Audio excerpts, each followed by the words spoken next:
आपका स्वागत है। आज मैं वैद्युत रसायन का पार्ट 5 कराने जा रही हूँ। पार्ट 4 मैंने करा दिया है, आप देख लेना, ठीक है।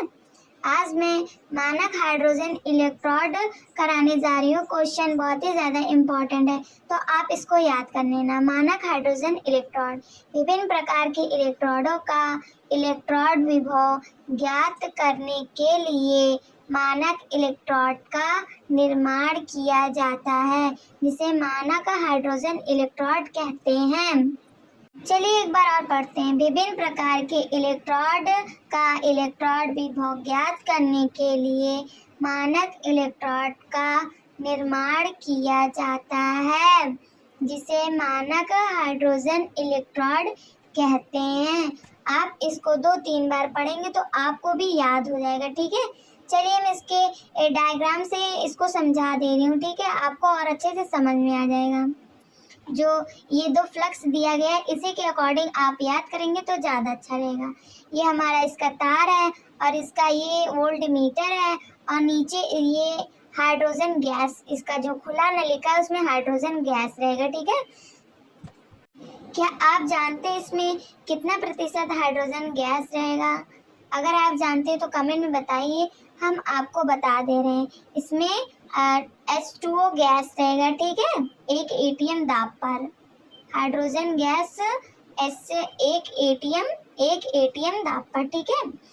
और ये नीचे वाला जो इसका होता है, ये पीटी का प्लेट रहता है, पीटी का प्लेट, ठीक है, प्लेटिनम प्लेट, ठीक है।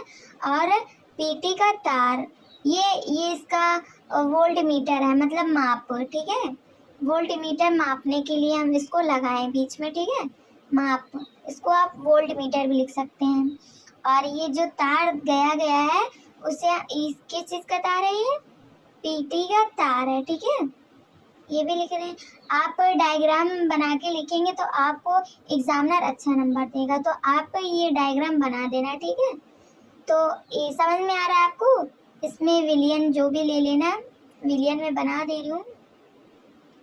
चलिए इसकी क्रिया विधि हम याद कर ले रहे हैं। क्रिया विधि आपको पढ़ के मैं बता दे रही हूँ कि इसकी क्रिया विधि कैसे लिखी गई है।